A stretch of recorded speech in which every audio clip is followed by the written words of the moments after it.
Everyone, कैसे आप सभी। आई एम श्योर कि आप सभी ठीक होंगे। तो चलिए हम आज का वीडियो स्टार्ट करते हैं। आज के वीडियो में हम लोग डील करने वाले एक 5 नंबर का क्वेश्चन जो है enumerate the elements of communication. ये प्रीवियस ईयर के जो क्वेश्चन पेपर्स थे उनमें पूछा गया था। तो चलिए हम लोग इस क्वेश्चन को डील करते हैं इस वीडियो में। और जो लोग भी चैनल पर नए हैं वो लोग मेरे चैनल को सब्सक्राइब कर ले, वीडियो को लाइक करें और अपने दोस्तों के साथ शेयर ज़रूर करें ताकि सभी को इजी लैंग्वेज में नोट्स मिल सके। और अगर आपको पीडीएफ के फॉर्म में नोट्स चाहिए तो आप मेरा जो चैनल के बायो में दिया गया जो ईमेल है उस पर कांटेक्ट कर सकते हो, या फिर मैं डिस्क्रिप्शन में ईमेल डालूंगी, आप उस पर भी कांटेक्ट कर सकते हो। ठीक है, तो चलिए वीडियो को स्टार्ट करते हैं बिना देरी किए हुए। तो सबसे पहले हमने ये देखा था कि कम्युनिकेशन की प्रोसेस है क्या, उसकी डेफिनेशन देखी थी कि कम्युनिकेशन क्या होता है। तो कम्युनिकेशन जो है इंफॉर्मेशन को एक जगह से दूसरी जगह पे भेजने की जो प्रोसेस होती है वो कम्युनिकेशन कहलाती है। अब इस जो प्रोसेस है इसमें कौन कौन सी चीज़ें इंक्लूड होती है, मतलब ये जो प्रोसेस है इसमें क्या क्या होता है, क्या चीज़ होती है, क्या प्रक्रिया होती है इसकी, हम उसके बारे में, और उसके लिए कौन कौन सी चीज़ें इंपॉर्टेंट होती है, मतलब उसमें क्या क्या होता है, ये सारी चीज़ें हम लोग इस वीडियो में डील करेंगे। तो एलिमेंट किस चीज़ को बोलते हैं? एलिमेंट उस चीज़ को बोलते हैं जो किसी भी पर्टिकुलर एक्टिविटी में भाग लेते हैं। जैसे कि हमने 11th क्लास में पीरियोडिक टेबल पढ़ा था, तो उसके ये मतलब उसमें जो एलिमेंट्स थे जैसे कि hydrogen, lithium, sodium, potassium, rubidium, caesium, francium, ये सारे जो थे तो हम इन्हें पीरियोडिक टेबल के एलिमेंट्स कहते थे।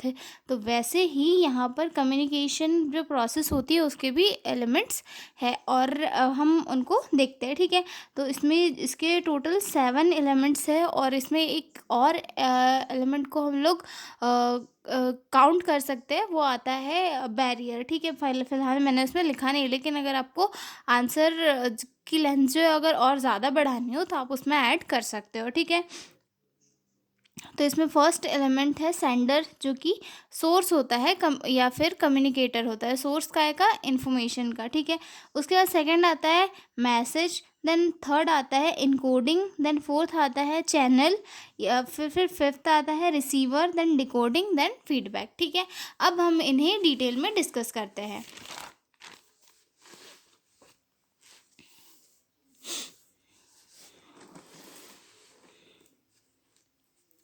तो सबसे फर्स्ट है इसमें सेंडर, सोर्स और कम्युनिकेटर, मतलब यानी कि जो इन्फॉर्मेशन जहाँ से स्टार्ट होती है उसे सोर्स या फिर जो भेजता है उसे सेंडर या फिर कम्युनिकेटर कहा जाता है। ठीक है, the sender is the person who start the communication, यानी कि सेंडर एक ऐसा पर्सन है जो कम्युनिकेशन को स्टार्ट करता है। They create and send the message, मतलब ये जो है मैसेज को क्रिएट करते हैं और जो रिसीवर होता है उसके उसके वहाँ तक भेजते हैं। The sender should choose clear words and the right way to speak, मतलब जो सेंडर होता है उसे एक क्लियर वर्ड्स वाली लैंग्वेज यूज़ करनी चाहिए किसी भी मैसेज को भेजने के लिए, और एक राइट मीडियम को चूज़ करना चाहिए ताकि वो इन्फॉर्मेशन को अपने पास से सही तरीके से जो है रिसीवर वहाँ तक पहुँचा सके। ठीक है, फॉर एग्जाम्पल के लिए a nurse giving instruction to a patient, मतलब नर्स को जो है एक पेशेंट को वो इंस्ट्रक्शन देना कि आप मेडिसिन ले या फिर आपका जो वर्क है वो कर ले। ठीक है, उसके बाद सेकंड एलिमेंट है message. The message is the actual information, idea और इंस्ट्रक्शन, यानी कि जो मैसेज है वो एक इंफॉर्मेशन या फिर इंस्ट्रक्शन हो सकता है जो सेंडर के द्वारा भेजा जा रहा है।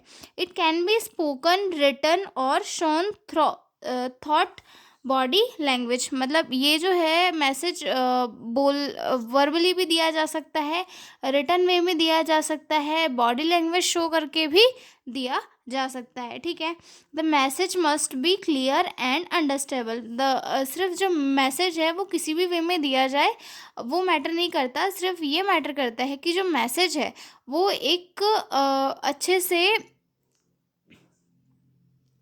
जो रिसीवर है वो सुन पाए। ठीक है, उसके बाद फॉर एग्जांपल के लिए take this tablet after meals, मतलब सेंडर ने जो सेंडर इंस्ट्रक्शन दे रहा था वो क्या हो गया, फर्स्ट वाले का एग्जाम्पल हो गया, ठीक है। उसके बाद जो सेकंड है, मैसेज क्या था, जो सेंडर पेशेंट को, जो नर्स है वो पेशेंट को क्या दे रही थी, मेडिसिन खाने के लिए इंस्ट्रक्शन दे रही थी, ठीक है।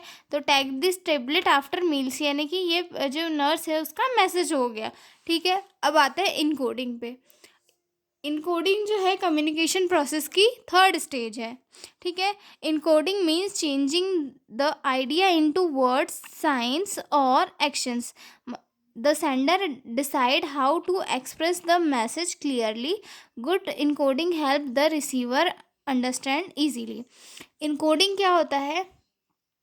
इनकोडिंग यानी कि जो सेंडर है वो अपनी इंफॉर्मेशन को रिसीवर को किस वे में भेजता है, उसे इनकोडिंग कहते हैं। मतलब उसका जो चैनल है वो कैसा है, उसे इनकोडिंग कहते हैं। वो रिटर्न भेजता है या फिर जो है किस वर्ड के इसमें भेजता है, क्या एक्शन करके भेजता है।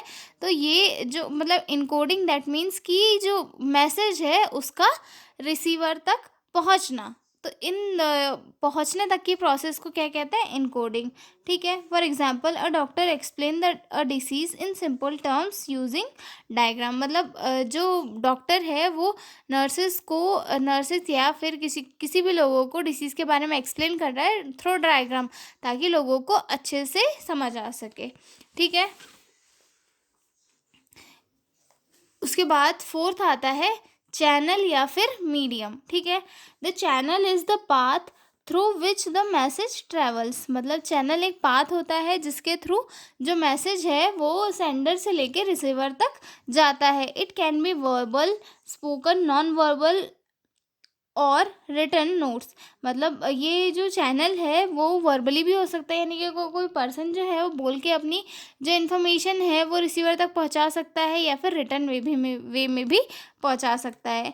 The choice of channel depends on the situation and message type. The जो चैनल है वो उसका मतलब जो चैनल है वो इन्फॉर्मेशन के ऊपर डिपेंड करता है कि इन्फॉर्मेशन क्या है और वो किस चीज़ से रिलेटेड है, और मतलब उसे कैसे किसी रिसीवर तक अच्छे से भेजी जा सके उस पर डिपेंड करता है। फिर जैसे कि हम लोग देखें कि अगर किसी को किसी चीज़ के लिए जागरूक करना है तो हम उन्हें पोस्टर लगा के समझा के ये सारी चीज़ें करके उन्हें कर सकते हैं।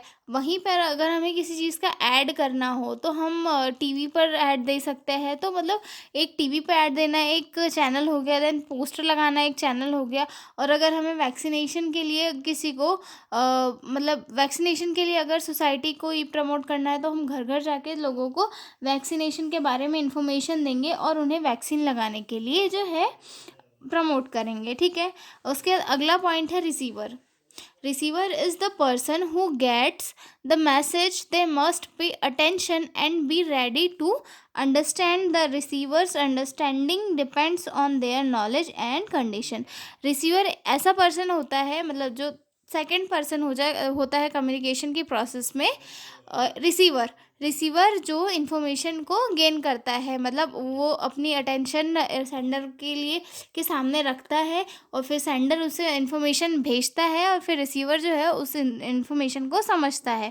जो रिसीवर की अंडरस्टैंडिंग किस चीज़ पे डिपेंड करती है कि उसे किस चीज़ का कितना नॉलेज है और वो किस कंडीशन में है। मतलब अगर कोई पर्सन है, हम उसे कोई एकदम हाईली एजुकेटेड वाली चीज़ें एक्सप्लेन करेंगे तो क्या पर्सन समझ पाएगा? उसमें अगर इतनी अंडरस्टैंडिंग नहीं होगी। तो वहीं अगर हम देखें किसी हाईली एजुकेटेड पर्सन को हम लोग अच्छी पढ़ी लिखी बातें बताएंगे तो वो उस चीज़ को समझ पाएगा। तो जो रिसीवर है उसकी अंडरस्टैंडिंग कम्युनिकेशन प्रोसेस में बहुत इंपॉर्टेंट होती है।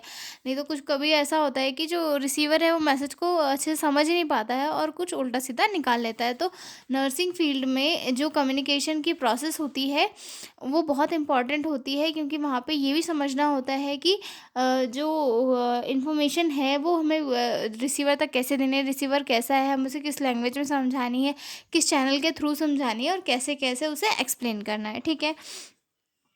उसके बाद अगली प्रोसेस आती है decoding. Decoding means understanding the message sent by sender. The receiver interprets the words, tone and body language, proper decoding is important for correct understanding. मतलब डिकोडिंग दैट मीन्स कि जो रिसीवर है वो इन्फॉर्मेशन को समझ रहा होता है।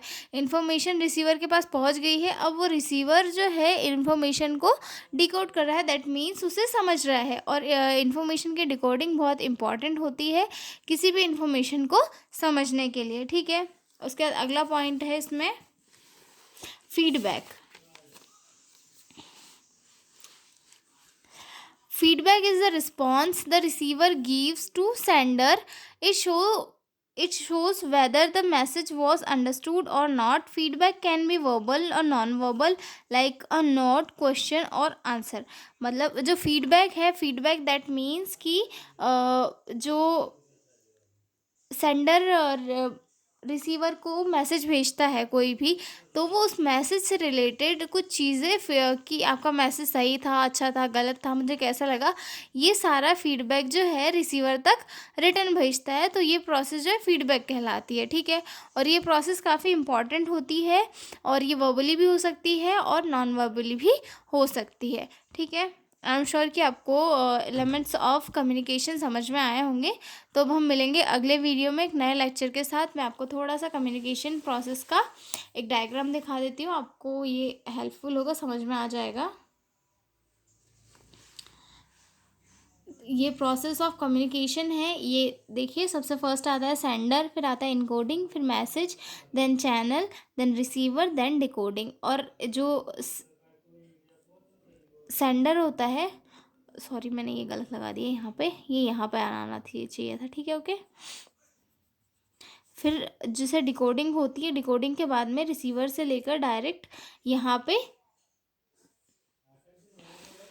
जो है फीडबैक जाता है और यहाँ पे नॉइस भी या फिर बैरियर भी पार्टिसिपेट करता है। ठीक है, आई एम श्योर आपको समझ में आ गया होगा। तो अब हम मिलेंगे अगले वीडियो में एक नए क्वेश्चन के साथ। तब तक के लिए बाय बाय, स्टे ट्यून।